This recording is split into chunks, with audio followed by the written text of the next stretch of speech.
Hmm. And I want to say something, so then this speaks to your question. So these are representatives, if you will, of most of the tribes of modern Israeli society. But as someone sort of noted in one of the previous comments, the Ashkenazic elite weren't represented.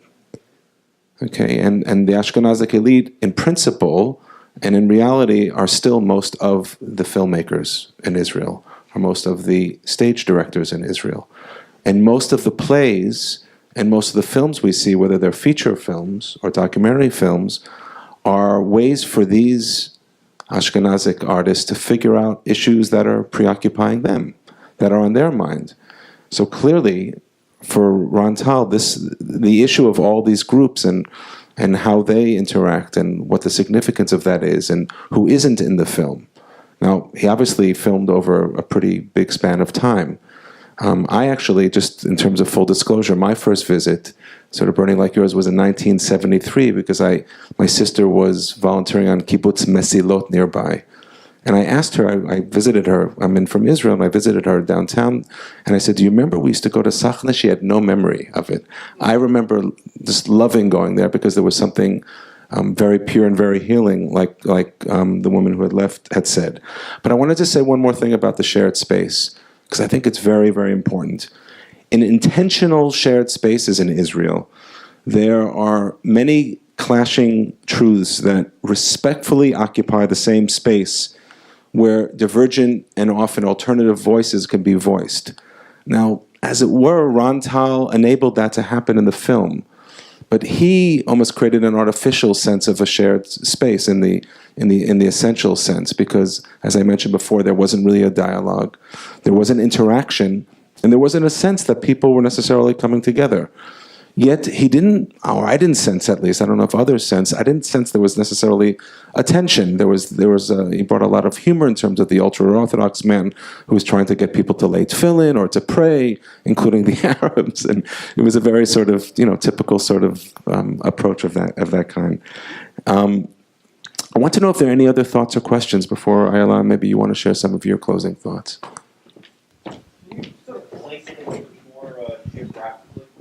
Yeah, the Sachna, which by the way has a name in Hebrew, Gan HaShlosha, is located in, now it's called the Emek Mayanot, but it's in the area near the Jezreel Valley between Beit Shan and Afula. So it's sort of borders on the area of the Galilee. In that business where they were having the class, and the kid fell asleep. In the museum, yeah. In the museum, but then there were these, before that or after that, there were these people marching in the statement that we have to make it seem more like the pioneers, and they use as an example, of Arabs coming in to wipe out one of the kibbutzim. What's happening with that now? That seemed like a real way to shut a door on any kind, people feeling comfortable if you weren't part of that Zionist group. Well, if you look at the museum's website, then you'll see that actually they are making very clear statements that go against any, they call it the new historians and new sociologists of Israel, claiming first they have to rewrite history again now, and they are returning it to Zionist values. I'm not sure who funds the museum, but they're making a very clear statement about their position in relation to the Israeli society. And I was in the screening last Sunday of the same movie, and people asked the audience, were the people at the authority, when they had this racist discussion, were they ashamed, embarrassed by this discussion? How did you manage to document it? And the photographer said, as many Israelis would tell you, people say a lot of things in Israel without feeling slightly bit embarrassed about their position. It seems like the right position to take, especially in the last few years. It became worse, I feel. Okay, yeah. A very simple question. Who are the Shlosha that the Gan is named after? fell in one of the wars? The question was, who are the Shlosha? I assume it's three people who were killed in some battle. I'm wondering who they were. Yeah, next to it there is also a hill called Givat HaShlosha and Tel Amel. I'm not sure. I do know that the kibbutz that was founded near David nearby, there were battles. This was obviously 1936. I think there were over 50, close to 60 of these set up. So I'm not sure which specific battle it was. It was not a battle. It was an attack, and 3 members of the kibbutz got killed. Okay.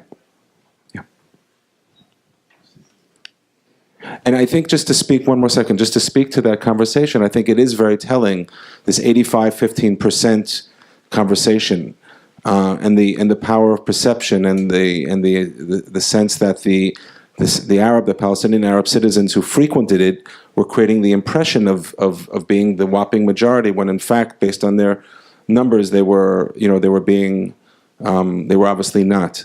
And I think again it speaks to demographics in that sense, and to, on one level you can call that a explicitly, there was, some of the film was even showing a certain kind of latent racism that was, as it were, a kind of almost benign racism, because they weren't intentionally trying to be offensive. They were just saying, we have an image problem here. It really depends on how you look at it. But I agree with Ayala that Sachna, as shown through this film, was very much of a Jewish space, a Zionist space, that was being shared with non-Jewish citizens of Israel. But essentially, first of all, what was the locus of initiation? It was the Park and Land authorities who build it, who runs it, on the one hand. On the other hand, here are people living together as individuals and as small groups, having healing experiences, and these are also non-violent areas, and there's something to say about the non-violence. Yeah?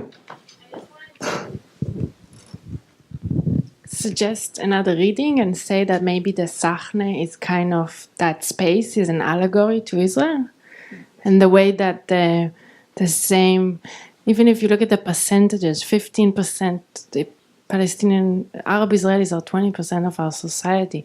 And so maybe that space is like Israel. Like that, it's like a micro.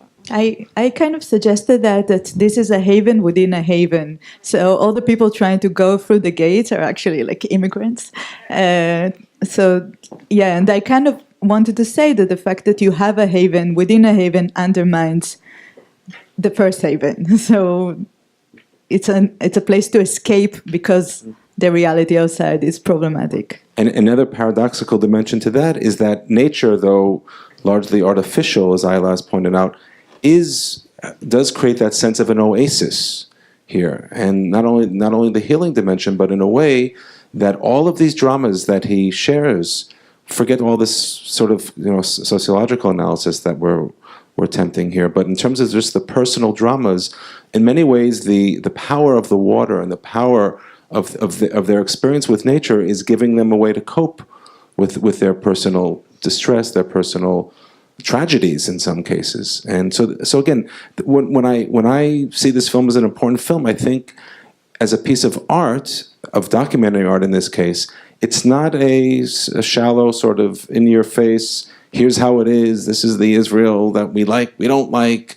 It's certainly not propaganda, and it's certainly not a sort of a slap in the face. It's really trying to come to grips with a lot of different dimensions. It's a very ambitious film if we think about it, because it's not just looking at groups interacting or not interacting, or individuals and their own stories and whether they're interacting. It's really looking at both groups and individuals in Israel and the larger meanings of what goes on when they're essentially coming together in the same space to relax. I would like to relate to this percentage thing.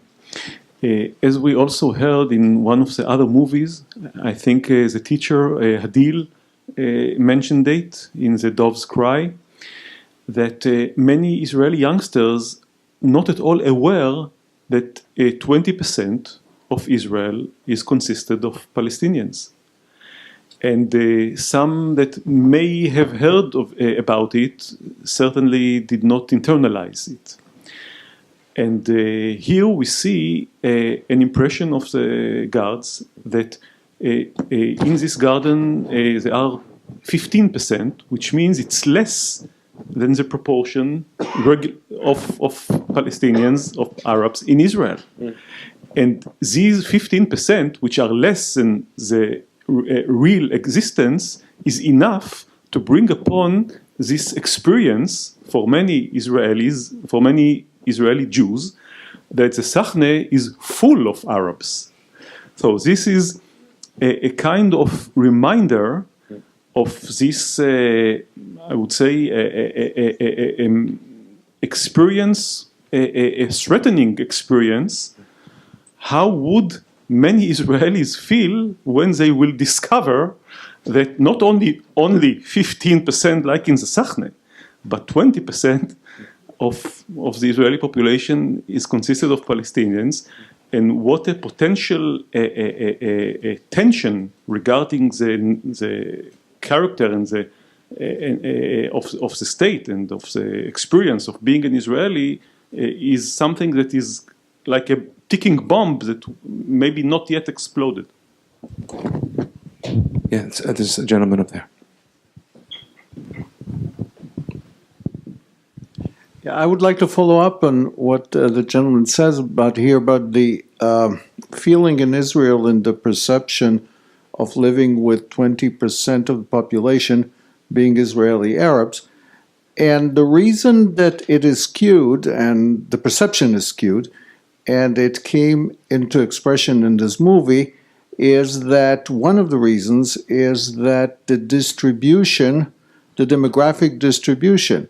If you're in Gush Dan, which includes Tel Aviv and all the areas there, the broad center of the country. Yeah, the broad center of the country, then there are relatively few Arabs. And most of the people live in this broad center. Most of the Israeli Jews live there.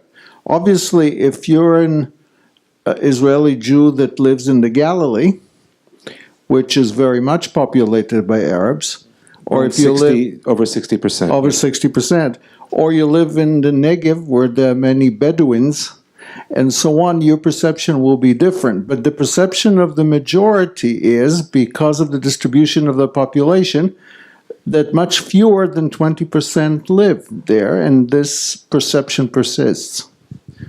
I agree with that, and a point that speaks to what the gentleman before said, what you said, is that the National Parks Authority has no choice. I don't want this to sound inappropriate, but has no choice but to be inclusive in who it allows to come in. But there have been some highly publicized incidents over the last few years in Israel when Arabs haven't been allowed to go either into some country clubs or into their different big water parks. And that's as well, but I'm talking only about now, just about leisure. So it's not as if, and obviously there are, or not obviously, but I'll just point out that there aren't, in any of the Arab communities, at least that I'm familiar with, there aren't any of their own, sort of swimming pool areas. There's some projects that are happening in some of the towns, but in other words, in very real terms, the Sachna is one of the only really viable leisure opportunities for the Arabs who live in that region. It's a fact. Yeah. Along that same line, there's an interesting take at the beginning of the film, which is not translated into the subtitles. Yeah. When some of the people arrive, one of them asks the guards, "Are there many cousins here today?" And cousin is Bnei Dodim, yeah. Yeah, it's the term that's being used for Arabs. And it's interesting because one of the guard who is asking is actually himself one of the Arab guys. And he then turns around to the other guy and says something to him, which I didn't quite get. But there's an interesting take on that and his perception. Right. Well, that's called false consciousness by some people. I want to respect also the fact that it's late, and I just want to ask if I allow, if there's a last thing that you want to say before we say goodnight to everyone. I just think it's really interesting that no matter how there is an acknowledgement of the Arab population and so on, it's interesting that the name Sachne sticks while Gan HaShlosha doesn't. Okay, thank you. Good evening.